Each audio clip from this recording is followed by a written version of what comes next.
Kenzie. Yeah. And then this really means that you have to time things with your Yu Zhong very well. One of them's going to have to use their abilities to just bait out Purify. So let's see if the execution for CG will actually do really well, or will Aurora Turkey pissed off pretty sure after what happened to them yesterday and the organization in day one of Swiss looking for a revenge. We'll see how these two start it off. Yeah, in a way, both teams really wanting to kind of redeem themselves after yesterday, man. And what better way to do it than in this matchup? We'll see if it's going to be a quick one, too, because we have seen where, for example, if TNZ is able to go ahead and scale up really quickly on this Fanny, then, it's kind of tough to deal with if you're CG Esports here. So I don't expect too much to happen in the early game, honestly, even for that Little Wanderer, where sometimes we see more of that skirmishing happening because, again, it's a little bit too risky with TNZ on that Fanny just yet, but he's going to go ahead and secure his orange, and it's just normal rotations for now. Yeah, another thing that we can point out is the fact that it's going to be quite difficult for Aurora Gaming to control neutral objectives, right? They have a Uranus and a Grok. I'm not too sure if the Grok's going to be able to get level 4 by the time Turtle 1 spawns, but even then, who's going to try to bait out the Furious Dive Petrify so that TNZ can get an opening around those turtle fights? It seems like something about the Aurora Gaming lineup also screams that, you know what, let's let CG come to us and then let's see how we're going to answer after that. I mean, that's one of the best qualities of Aurora Gaming this year, not just here in M7 with the one game that we saw at MSC, is that they really can gauge fights incredibly well. And if you overheat, use all of your toolkit, then they're going to punish you really hard for that. Yeah, even with this, looking at the emblems, pretty standard. Whole lot of Impure Rages, of course, here for Aurora Gaming, but, we have seen, like, the Grok being a solid choice. We see teams now kind of opting for that when they're on the blue side in the draft, priority-wise. Again, it provides a lot of utility. The knock-up is great from a Detect Charge, but then, Rosa? Way too aggressive, gets caught by the puncture, and Pagu wasn't anywhere close to help. This is what I was saying, man. I was exactly about that. The Lunox dealing with this kind of mobility that comes with a lineup that CG has is tough. Great for the airstrike by Chiku. That's, man, almost just a sacrifice, but it works out in the end. That's going to be A3 with a fierce dive. Now, Amzig SOD all the way from downtown, able to land it on TNZ, and that means no turtle, no purple buff as well. Night and day performance so far for CG Esports. Aurora need to recover. Pagu and Rosa were there when Amzik went in, but they weren't level 4 yet, which is why that Moskov got away without a problem, Naisu.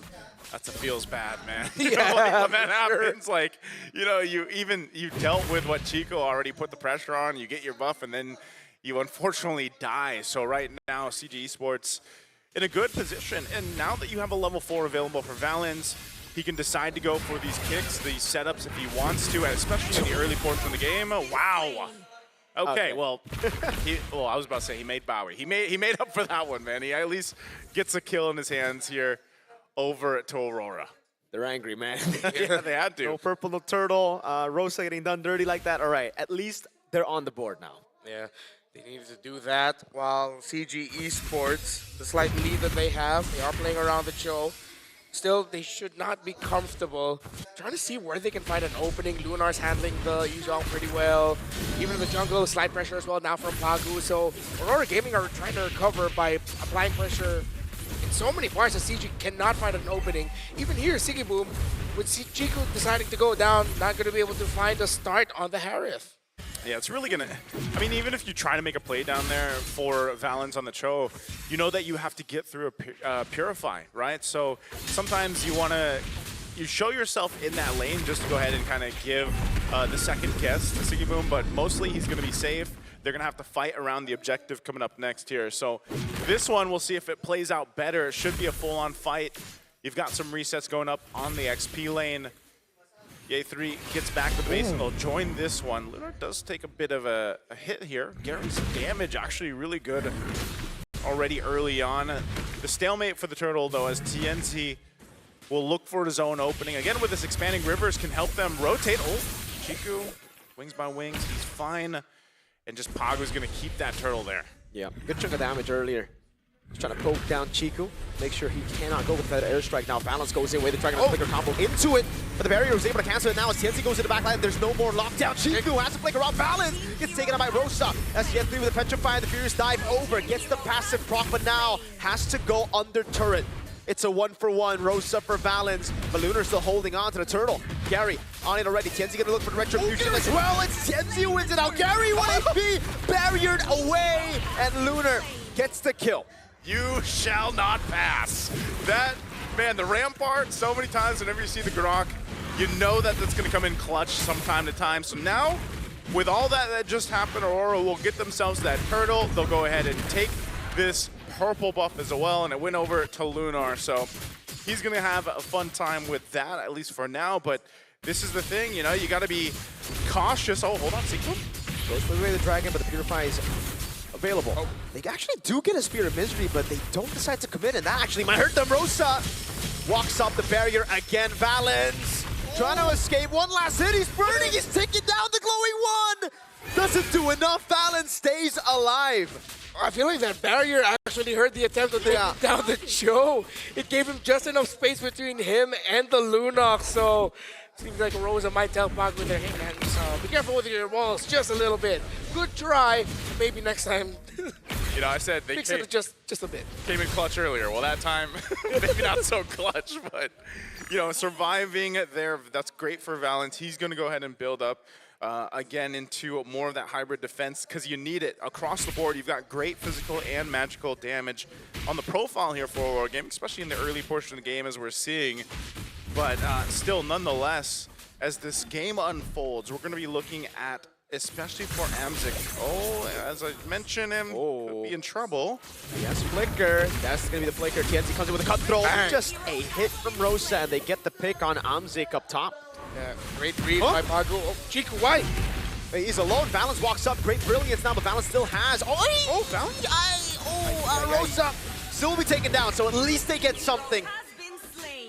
They got something, man, but that was, that was a little rough. Hey, turtle's up, though. A result is a result in the end, and they're going to be getting to the turtle first. Spear of Destruction is not going to land on the Harith, and the Harith will be able to clear out tower. Aurora and CG will fight for turtle number 3. Okay, turtle's up here. Wow, wait, this is... They have the tempo, they have the control, but they don't want to force it. Oh, no. Hesitation. That's a weird trend that we see again with teams that go up against Uranus. They overthink the Uranus just a little bit.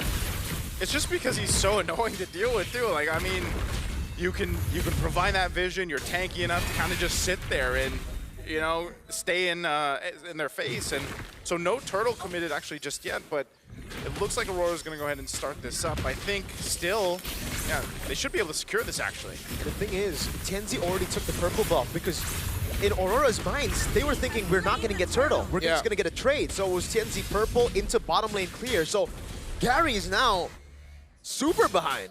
Yeah. Maybe partly because since Amzik used... wait a minute. Since Amzik used SOD to try to go back to defend his bot lane tower, the CG was probably thinking, hey, we won't have our Moscow. Gary, no! Great Thorn Rose, though. Great reactions from Gary. Could have been real bad. Yeah, tough, though. I don't know if they want to re-engage here? Kick. Go on to Rosa. Fetch by Fierce Dive already. That's going to be Rosa taken down for the 4th time this game as Lunar walks up as well with the Black Dragon form gets used by Ye 3. So far, just another pick. Tienzi, though, in the bottom lane, looking for the pick off onto Amzik. Spear Misery doesn't stun him up now. Tienzi going to go for the cutthroat. Will be able to do so, and even through it all, Amzik survives, but Lunar walks it up. Now it's Valens. Oh, man, this Uranus is big. That's what I'm saying, man. You know, it might be overthinking, it might not be. I think Uranus is just that annoying to deal with because you can also soak up so much damage, and if you go ahead and look, you know, he's just got he's got 2 items now. He's got the Oracles and that Brute Force, so he's tanky enough to go ahead and continue to do that. And so it gets a little more difficult now for Amzik on this Moscow. Gary is trying to get his buff. He will be able to secure it, but again, Lunar. No Thorn Rose. Consecration gets used up. He finally uses the Thorn Rose. All the peel in the world. But look at the Harith down below. Siggy Boom just picked up a free tier 2. Yeah, his heat map right now is just pretty much all in the bot lane. But it works out for them. I mean, that is now going to be a problem for CG when it comes to the objective fights, and that becomes the far lane when the Lord spawns up top. Fortunately for them, the Lord will be spawning in the lower portion of the river. Pagu now has an Athena's shield, which means the burst dished out by Chiku has to be saved, mainly for Rosa, Tianzi, and Sigiboom. That's what I was saying earlier, man. Amzik is going to be the one they're playing into towards the late game if they can get there, because right now, Aurora Gaming not really giving them much room to breathe. With this shift in focus and the momentum they have now, they should be an easy Lord take for them. You see that. They started up very quickly. Oh, Valence. That way the Dragon was... Okay, Valence now caught the barrier. Yeah, 3 gonna be knocked up as well. That way the Dragon flicker was towards Aurora Gaming. It was a way. It was a way of not the Dragon they were looking for, man. And so what's happening is because they're making these mistakes, they're losing these fights, you don't have any other option but to just let Amzik push across the map. That's about all they can do because these fights just are not going their way at all. And so with that, 4,000 up now for Aurora Gaming, they've, you know, even though Rosa has dealt with a lot of the deaths here, I think it's all part of the plan for this lineup and allows them to go ahead and scale up really well. Because even looking at this, you know, Sigiboom, it's going to be his time to now lock in on this Harith. He's got his Feather of Heaven and Starlium Scythe already, and the Holy Crystal, so that damage now is really online for the Harith, and I think this is going to be a difficult thing to defend for CG, just because, again, what do you do here other than drop down a Feathered Airstrike? Yeah, and even if they drop down the Feathered Airstrike, that becomes like a big signal for Aurora Gaming attack here. Look, while Gary almost gets bursted down completely by Tianzi up top. Here comes Aurora down bottom. Dude, First Lord, a base turret, and they have a Moskov and Farsa and Lance. This is a comp that you would expect to be able to defend First Lord, at least not lose a base turret. Aurora Gaming are getting everything. Yeah, like I was saying, I think it's just this bulwark of a front line that Aurora Gaming has, and they've got really good opportunities to just kind of take out the rest of the shields as they do. CG Esports will hold on to 2 base turrets, but again, you know, who's going to be the guy to make that play every time Valence has gone in? It's not been the kick that he's looking for. Either is that one. All right. I mean, they forced out Purify, I guess, but that's still 4-0 to Uranus. And that means there's no way the Dragon for Kenzie. He's able to bait them a few of those resources back. Yet 3, no Petrify. That's it. They back away. I think, again, from just that first Lord charge, they got what they wanted. That's the far lane base turret away from Lord. It's not that many teams that are able to get even a base turret right off the Lord right now, at least from what we've seen, unless you're talking about massive leads. And it's interesting because we've seen leads before being, you know, 10,000 ahead, and some teams still aren't able to get that, but they'll still put pressure. Oh, no Purify on Lunar. Oh, Lunar. Wait, the Dragon gets him out again! This is a catastrophic Chol performance. I'm sorry. Oh, Valence, you guys already had a kill. Why'd you have to kick him away? Yeah. Yeah, he did not intend that, but at the end, it's not the intention, it's the result. Oh, that was, Really rough here for Valence and just CG in general, man. Totally disconnected in the way that they want to approach this, and you know, that's tough to kind of recalibrate from really quickly in this game. Lord's coming up in a couple seconds here, and it's just going to be taken by Aurora Gaming. CG Esports, unless some miracle, I don't want to completely count out an SOD landing and taking the Lord, but it looks like they even want to get in position. They'll keep Amzik on that bottom side of the map across here, and Aurora will take their time. Double tech charge coming down now. Yeah, 3 pops in the Black Dragon form. They are able to bait out the Feather Airstrike, but Rosa has used both ultimates. Valence walking up again, getting caught, and now as he's trying to pull away, the barrier locks him down for a bit as Rosa does a little bit more damage. Shenzi in the back line gets caught in the Petrify now. Libra Cables will be able to get through. Yeah, 3. Okay, they kept the Lord as well. Amzik's pushing. He's been doing this all game. That's about all they can do. Lord secured by TNZ, but at least a tier 2 falls here, or almost does. Amzik. They'll make it right. Lunar. Oh! They cancel it. Amzik, how do you escape from this? Pagu's taking a long way to cut him down. Flicker available, SOD as well, but Pagu is not going to give him the chance to do so. TNZ walking up. The way the Dragon will lock TNZ down as Amzik goes over to Spear Minister, but the tech charge will be able to peel for him, and now Amzik with a jump in over onto Amzik, and he falls. Valence, on the other hand, chased down by Lunar.